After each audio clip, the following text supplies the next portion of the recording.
Booster dose की जरूरत भी है सुधीर जी, ऐसा माना जाए, या अभी वो स्तर नहीं है? बूस्टर डोज को लेकर अभी तक कोई गाइडलाइंस ऐसी नहीं आई है। ये वेरिएंट अभी भी स्टडी में है, और इस स्टडी का जब पूरी हो जाएगी या इसका कुछ आएगा कि हाँ इसके सीवियर डिजीज हो सकती है, कुछ वैक्सीनेशन की चेंजेस हो सकते हैं उसमें इम्यूनिटी में या उसके वायरस के लिए, तो ही बूस्टर डोज की जरूरत पड़ेगी। लेकिन अभी फिलहाल बूस्टर डोज को लेकर कोई गाइडलाइंस, टीक गाइडलाइंस अवेलेबल नहीं। चलिए कुछ और सवाल ले लेते हैं। हाँ बताइए। नमस्कार सर, मेरा नाम आदित्य शंकर मिश्रा है। सर, अभी भारत में भले सिकादा नहीं आया है, लेकिन हमें प्रिकॉशनरी अप्रोच रखनी चाहिए। तो क्या डॉक्टर्स की टीम ने या सरकार ने कोई स्ट्रैटेजिक प्लान बनाया है, पहला? और दूसरा, क्या हमारे पास कोई real time public integrated plan या डैशबोर्ड है जिससे हमें पता चल सके कितनी डिस्ट्रिक्ट में कौन सी वैक्सीनेशन फैसिलिटीज़ है, हॉस्पिटलाइजेशन प्रोसेस है, क्या है? तो अगर आप बता सकें। हाँ कनिका जी बताइए। जी, भारत में अभी तक कोई कंफर्म केस नहीं है, जैसा अभी हमें डेटा मिला है। तो कोई ऐसा प्रोग्राम बनाने की अभी तक ज़रूरत पड़ी नहीं है। लेकिन जो बाहर के सारे डेटाज आए हैं, रिकॉर्ड्स आए हैं, उसको मद्देनज़र रखते हुए WHO ने, भारत सरकार ने इस पर वॉच रखना शुरू कर दिया है। जो ट्रैवलर्स हैं उन पर भी वॉच रखी जा रही है।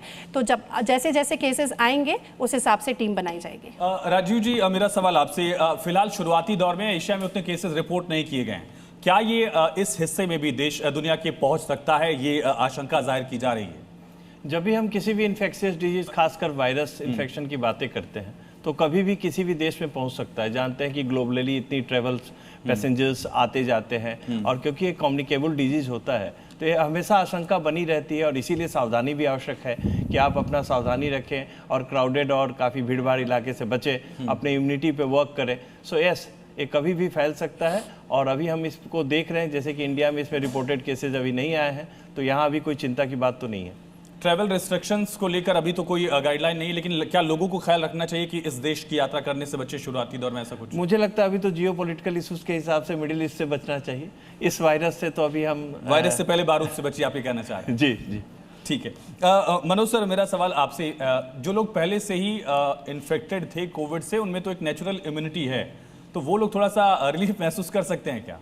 जी डेफिनेटली। देखिए, जो आइदर वैक्सीन इंड्यूस्ड इम्यूनिटी हो या नेचुरल इन्फेक्शन से इम्यूनिटी हो, कहते हैं कि नेचुरल इन्फेक्शन से इम्यूनिटी जो होती है लॉन्ग लास्टिंग होती है, खास करके सेल मीडिएटेड इम्यूनिटी जो है वो आपको लंबे समय तक प्रोटेक्ट करती है फर्दर इन्फेक्शन से। तो निश्चित तौर पे जो प्रायर इन्फेक्शन जिनको हुआ है, जिन्होंने वैक्सीन ले रखी है, उनको चांसेस हैं कि माइल्ड डिजीज़ होगा। देखिए, डिजीज़ तो होगा क्योंकि ये इम्यूनिटी को इवेड करेगी, जो है म्यूटेशंस की वजह से 70-75 म्यूटेंट्स हैं। अगर आप ओमिक्रॉन से कंपेयर करें तो करीब करीब दुगना ज़्यादा है, उसमें 30-40 म्यूटेशंस थे।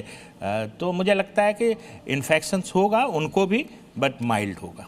ठीक है कनिका जी, लेकिन सबसे बड़ा सवाल वही हो जाता है कि डिस्टिंग्विश कैसे करना है कि मौसम भी उस तरह का लगातार हम देख रहे हैं, कभी बारिश हो जा रही है, कभी अचानक से मौसम बदल जाता है, तो फ़र्क कैसे करेंगे कि ये फ्लू है या फिर सिकाडा आ गया है?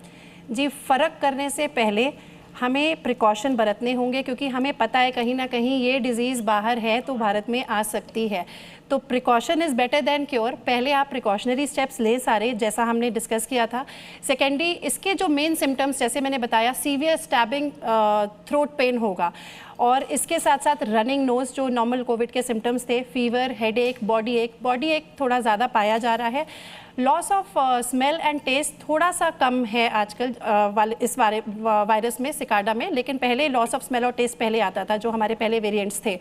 सो फ़र्क करना मेडिकल घर पे थोड़ा सा मुश्किल होगा, प्रिकॉशन पहले हम बरतें, लेकिन हाँ, इनमें से अगर कोई सिम्टम हो तो आपको अपने चिकित्सक से ज़रूर मिलना है।